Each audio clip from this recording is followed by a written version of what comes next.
रमेश यादव उत्तर भारत का एक अनुभवी ट्रक ड्राइवर था, जिसने अपने जीवन में अनेकों यात्राएं की थीं। पहाड़ों, जंगलों और वीरान रास्तों पर ट्रक चलाना उसकी दिनचर्या का हिस्सा था।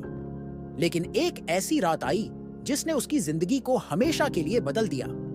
वह रात न सिर्फ खौफनाक थी, बल्कि रहस्यमयी और दर्दनाक भी। उस दिन रमेश को एक बड़े ऑर्डर के सिलसिले में सामान लेकर एक दूरस्थ गांव जाना था। यह गांव घने जंगलों के बीच बसा था, जहां तक पहुंचने का रास्ता बेहद खतरनाक और डरावना था। रमेश को सुबह जल्दी निकलने के लिए कहा गया था, ताकि वह समय पर वहां पहुंच सके।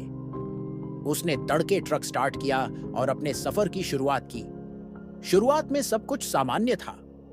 ट्रक का इंजन हल्की हल्की आवाज कर रहा था और रमेश रेडियो पर पुराने गाने सुनते हुए आगे बढ़ रहा था। रास्ते में उसने कुछ छोटे गांव और ढाबे पार किए, लेकिन जैसे जैसे दिन ढलता गया, वह वीराने में प्रवेश कर चुका था। सड़क के दोनों ओर घने पेड़ खड़े थे, जो धीरे धीरे अंधेरे में लिपटने लगे। सूरज ढलते ही सन्नाटा गहराने लगा और रमेश ने महसूस किया कि अब वह पूरी तरह अकेला था। जंगल में घुसते ही वातावरण बदलने लगा। पहले रमेश को लगा कि यह उसका भ्रम है, लेकिन जैसे जैसे वह आगे बढ़ा, अजीब अजीब सी आवाजें सुनाई देने लगीं। कभी ऐसा लगता कि कोई ट्रक के पीछे दौड़ रहा है, तो कभी ऐसा लगता कि किसी ने उसके ट्रक के पिछले हिस्से को थपथपाया है। उसने शीशे में देखने की कोशिश की, लेकिन अंधेरे के अलावा कुछ नजर नहीं आया। रमेश ने अपनी घबराहट को नजरअंदाज करते हुए ट्रक चलाना जारी रखा। कुछ देर बाद उसने सड़क के किनारे एक सफेद साड़ी पहने औरत को खड़ा देखा। वह औरत बेहद अजीब लग रही थी। उसके लंबे बाल चेहरे को ढक रहे थे और वह सड़क के किनारे खामोश खड़ी थी। रमेश ने सोचा कि वह कोई राहगीर है जिसे मदद की जरूरत है। उसने ट्रक धीमा किया और खिड़की से बाहर झांक कर पूछा, बहन जी, आप यहाँ अकेली क्या कर रही हैं? आपको कहीं छोड़ दूं? औरत ने धीरे धीरे अपना सिर उठाया। उसकी आंखें चमक रही थीं और उसके चेहरे पर एक अजीब सी मुस्कान थी। रमेश को उसकी आंखों में कुछ अस्वाभाविक सा नजर आया, लेकिन उसने अपने डर को दबाते हुए ट्रक का दरवाजा खोल दिया। औरत चुपचाप ट्रक में आकर बैठ गई। उसने एक भी शब्द नहीं बोला। रमेश ने ट्रक चलाना शुरू कर दिया। जैसे जैसे ट्रक आगे बढ़ा, रमेश को महसूस हुआ कि ट्रक के अंदर का माहौल ठंडा हो गया है। उसे यह भी लगा कि औरत की उपस्थिति अजीब तरह से असहज कर रही थी। रमेश ने रेडियो चालू किया ताकि माहौल थोड़ा हल्का हो सके, लेकिन रेडियो में से एक अजीब सा शोर आने लगा, जैसे कोई पुरानी रिकॉर्डिंग चल रही हो। कुछ समय बाद रमेश ने औरत से पूछा, आपको कहां जाना है? लेकिन औरत ने कोई जवाब नहीं दिया। उसकी चुप्पी रमेश को और बेचैन करने लगी। तभी ट्रक के पीछे से जोर की आवाज आई, जैसे किसी ने दरवाजा जोर से पीटा हो। रमेश ने शीशे में देखा, लेकिन कुछ नजर नहीं आया। उसने औरत की ओर देखा, लेकिन वह शांत बैठी थी, जैसे कुछ हुआ ही ना हो। रमेश ने ट्रक रोकने का फैसला किया और नीचे उतरकर देखने गया। लेकिन जब उसने ट्रक के चारों ओर देखा, तो वहां कुछ भी नहीं था। रमेश को यह समझ नहीं आया कि आवाज कहां से आई थी। वह ट्रक में वापस बैठने ही वाला था कि उसे अपने पीछे किसी के खड़े होने का एहसास हुआ। उसने धीरे धीरे पीछे मुड़कर देखा, तो वही औरत ट्रक से बाहर आ चुकी थी। उसकी आंखें खून जैसी लाल थीं और उसकी मुस्कान और भी डरावनी हो गई थी। रमेश का शरीर कांपने लगा। औरत ने उसकी ओर झुककर कहा, तुमने मुझे यहां क्यों रोका? उसकी आवाज गूंजती हुई और ठंडी थी। रमेश ने डर के मारे बिना कुछ कहे ट्रक स्टार्ट किया और वहां से तेजी से भाग निकला। रमेश ने ट्रक की गति बढ़ा दी, लेकिन जैसे जैसे वह आगे बढ़ता गया, सड़क और भी डरावनी लगने लगी। उसे सड़क के किनारे अजीब अजीब आकृतियां दिखने लगीं। कभी कोई बच्चा दौड़ता हुआ नजर आता, तो कभी किसी का चेहरा शीशे में उभरता। रमेश को समझ नहीं आ रहा था कि यह सब क्या हो रहा है। कुछ किलोमीटर आगे उसे सड़क के किनारे एक ढाबा नजर आया। उसने राहत की सांस ली और ट्रक रोककर वहां चला गया। लेकिन जब वह अंदर गया, तो उसने देखा कि ढाबा पूरी तरह से सुनसान था। वहां सिर्फ एक पुराना रेडियो चल रहा था, जिसमें से धीमी आवाज में एक पुराना गाना बज रहा था। रमेश ने सोचा कि शायद लोग अंदर कहीं सो रहे होंगे। उसने जोर से आवाज लगाई, लेकिन कोई जवाब नहीं आया। तभी उसने महसूस किया कि रेडियो की आवाज बदलने लगी है। उसमें से अब किसी के रोने और चिल्लाने की आवाजें आ रही थीं। रमेश ने डर के मारे वहां से भागने का फैसला किया। जैसे ही वह अपने ट्रक के पास पहुंचा, उसने देखा कि ट्रक के पास वही औरत खड़ी थी। वह उसे घूर रही थी और उसकी मुस्कान और भी भयानक हो चुकी थी। रमेश ने ट्रक स्टार्ट किया और वहां से पूरी ताकत से भाग निकला। रात भर वह ट्रक चलाता रहा, लेकिन उस औरत की छवि और उसके साथ हुई घटनाएं उसके दिमाग से नहीं जा रही थीं। जब वह गांव पहुंचा तो सुबह हो चुकी थी। उसने गांव वालों को पूरी घटना बताई। गांव के एक बुजुर्ग ने रमेश से कहा, तुमने जिस औरत को देखा वह इस जंगल की आत्मा है। वह उन लोगों को शिकार बनाती है जो इस रास्ते से गुजरते हैं। उस दिन के बाद रमेश ने उस रास्ते पर कभी ट्रक नहीं चलाया। वह घटना उसकी जिंदगी का ऐसा डरावना अनुभव थी जिसे वह कभी भुला नहीं पाया। गांव के बुजुर्ग की बातें सुनने के बाद रमेश अंदर तक कांप गया। उसने पहली बार अपने जीवन में ऐसा कुछ अनुभव किया था। उसकी हालत खराब थी, चेहरा पीला पड़ चुका था और हाथ पैर अब भी कांप रहे थे। गांव के लोगों ने उसे पानी पिलाया और उसे सांत्वना देने की कोशिश की, लेकिन रमेश की आंखों में जो डर था वह कुछ और ही कहानी बयां कर रहा था। बुजुर्ग ने उसे और विस्तार से समझाते हुए कहा, यह जंगल सिर्फ एक रास्ता नहीं है, यह एक सीमा है जो इस दुनिया और दूसरी दुनिया के बीच मौजूद है। जो लोग इस जंगल से गुजरते हैं वे कभी कभी भटक जाते हैं, और जो आत्माएं यहाँ फंसी हुई हैं वे उन्हें रोकने की कोशिश करती हैं। वह औरत, वह कोई साधारण आत्मा नहीं है। वह तुम्हें सिर्फ इसलिए छोड़ गई क्योंकि तुमने उसका अनादर नहीं किया। लेकिन ऐसा सबके साथ नहीं होता। यह सुनकर रमेश का दिमाग सुन्न हो गया। उसने अपने पूरे जीवन में ऐसे किस्से सुने थे, लेकिन कभी विश्वास नहीं किया था। अब जब उसने खुद यह सब अनुभव किया तो उसे यकीन हुआ कि दुनिया में ऐसी चीजें वाकई होती हैं। गांव वालों ने रमेश को रात वहीं रुकने की सलाह दी, क्योंकि वह मानसिक और शारीरिक रूप से सफर के लिए तैयार नहीं था।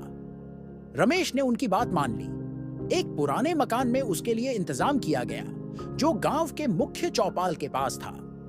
उस रात रमेश ने फैसला किया कि वह अगली सुबह सब कुछ छोड़कर वापस अपने घर चला जाएगा और फिर कभी ट्रक ड्राइविंग का काम नहीं करेगा।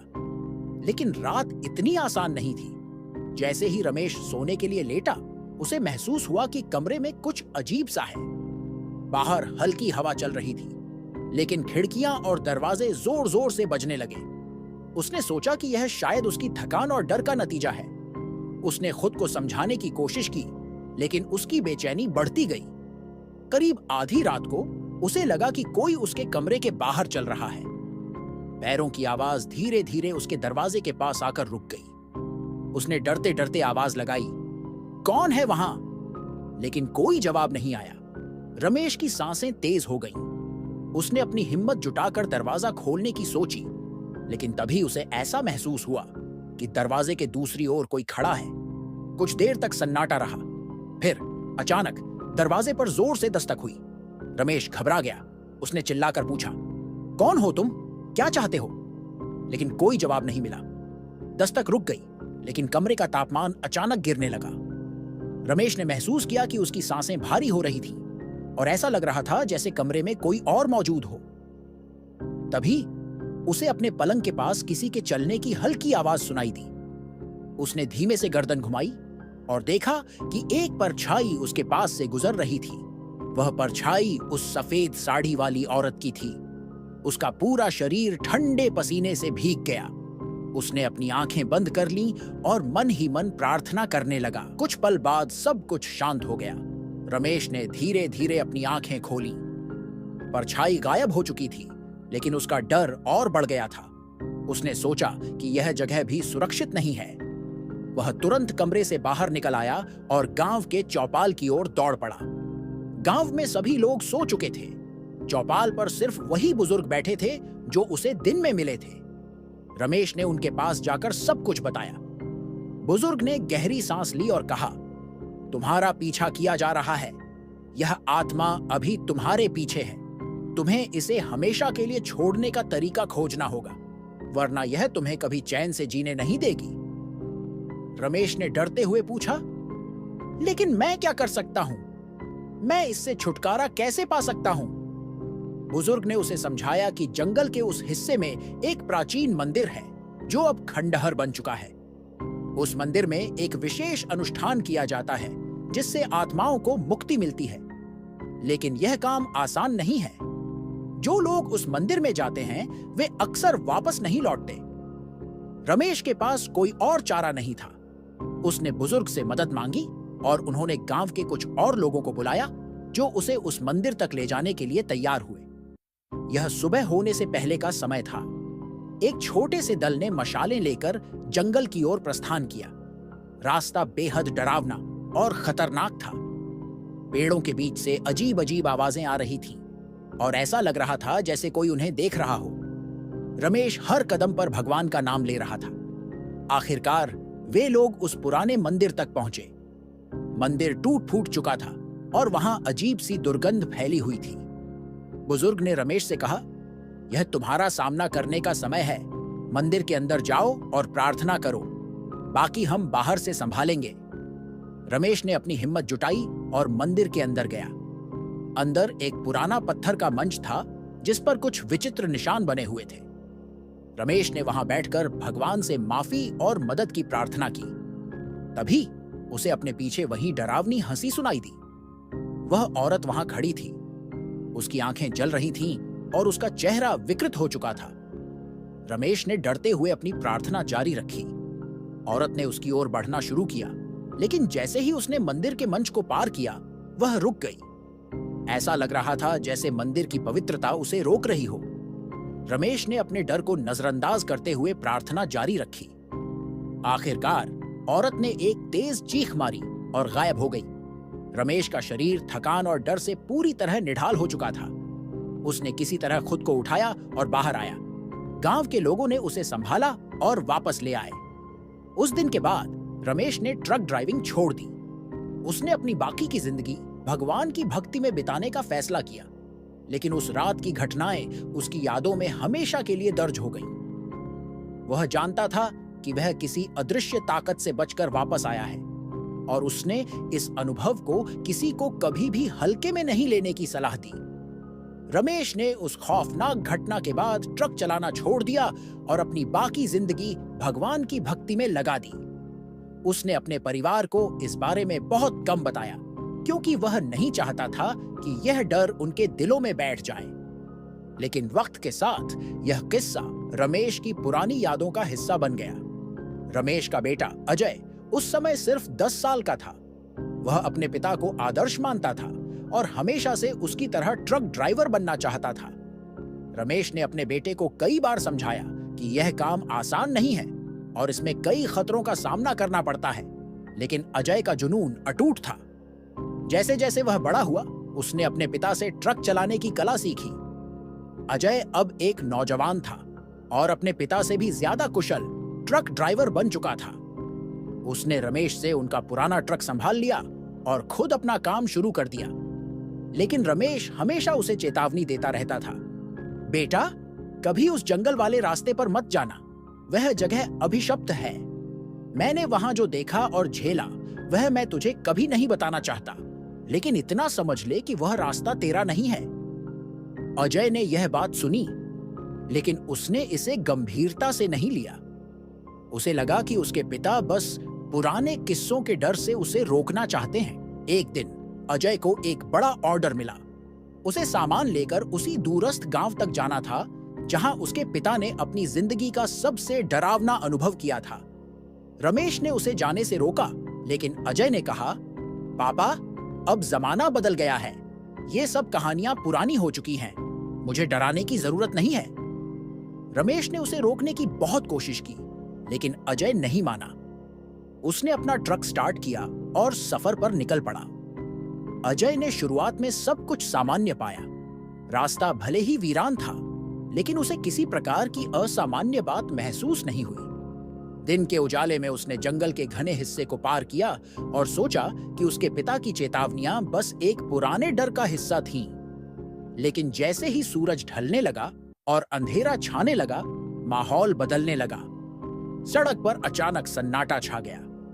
पक्षियों की आवाजें गायब हो गईं और पेड़ों के बीच अजीब सी हरकतें होने लगीं।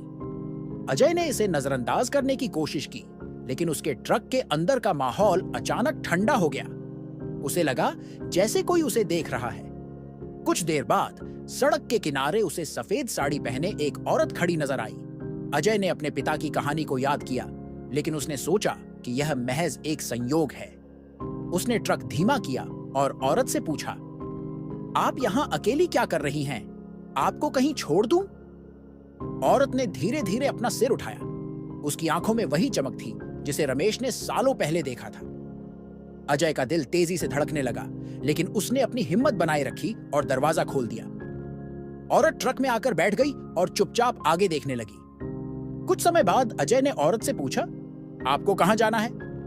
औरत ने कोई जवाब नहीं दिया, लेकिन तभी ट्रक के पिछले हिस्से से जोर की आवाज आई, जैसे कोई अंदर सामान को जोर जोर से खींच रहा हो। अजय ने शीशे में देखा, लेकिन कुछ नजर नहीं आया। तभी औरत ने गहरी और भयानक आवाज में कहा, तुम्हें नहीं आना चाहिए था, यह तुम्हारी जगह नहीं है। अजय का चेहरा सफेद पड़ गया। उसने ट्रक की रफ्तार तेज कर दी और वहां से भागने की कोशिश की, लेकिन जैसे जैसे वह आगे बढ़ता गया, सड़क और ज्यादा अजीब होती गई। पेड़ों की परछाइयां उसकी ओर बढ़ती हुई लग रही थीं और रास्ता कभी खत्म ही नहीं हो रहा था। तभी अचानक ट्रक बंद हो गया। इंजन ने काम करना बंद कर दिया और चारों ओर घना अंधेरा छा गया। अजय ने ट्रक से उतरकर देखने की कोशिश की, लेकिन उसे अपने चारों ओर सिर्फ घने पेड़ और अजीब सी सरसराहट सुनाई दी। उसने फिर से ट्रक स्टार्ट करने की कोशिश की, लेकिन ट्रक स्टार्ट नहीं हुआ। तभी उसे लगा कि कोई उसकी गर्दन के पीछे खड़ा है। उसने धीरे धीरे पीछे मुड़कर देखा और वही औरत उसकी सीट के पास खड़ी थी। उसका चेहरा विकृत था और उसकी आंखें खून की तरह लाल थीं। अजय ने किसी तरह अपनी हिम्मत जुटाई और जोर से चिल्लाया, तुम कौन हो? मुझसे क्या चाहती हो? औरत ने हंसते हुए कहा, तुम्हारे पिता बच गए थे, लेकिन तुम नहीं बचोगे। यह जंगल तुम्हें निगल जाएगा। अजय ने अपनी पूरी ताकत लगाकर ट्रक को स्टार्ट किया और वहां से भाग निकला। उसने सड़क का सही रास्ता खोजने की कोशिश की, लेकिन उसे समझ नहीं आ रहा था कि वह कहां जा रहा है। चारों ओर सिर्फ अंधेरा और डरावनी आवाजें थीं। आखिरकार कई घंटों बाद अजय किसी तरह उस जंगल से बाहर निकल पाया। उसने खुद को किसी सुनसान गांव के पास पाया और वहां के लोगों से मदद मांगी। गांव वालों ने उसे रमेश के अनुभव की तरह ही एक कहानी सुनाई। अजय ने उस दिन अपनी गलती समझी। उसने ठान लिया कि वह कभी उस रास्ते पर वापस नहीं जाएगा और अपने पिता की बातों को हमेशा गंभीरता से लेगा। वह घटना उसके लिए एक सबक बन गई, जिसने उसकी जिंदगी को हमेशा के लिए बदल दिया। अगर ये वीडियो अच्छा लगा हो तो लाइक करें, अपने दोस्तों के साथ शेयर करें और ऐसे ही वीडियो के लिए चैनल को सब्सक्राइब करें। धन्यवाद।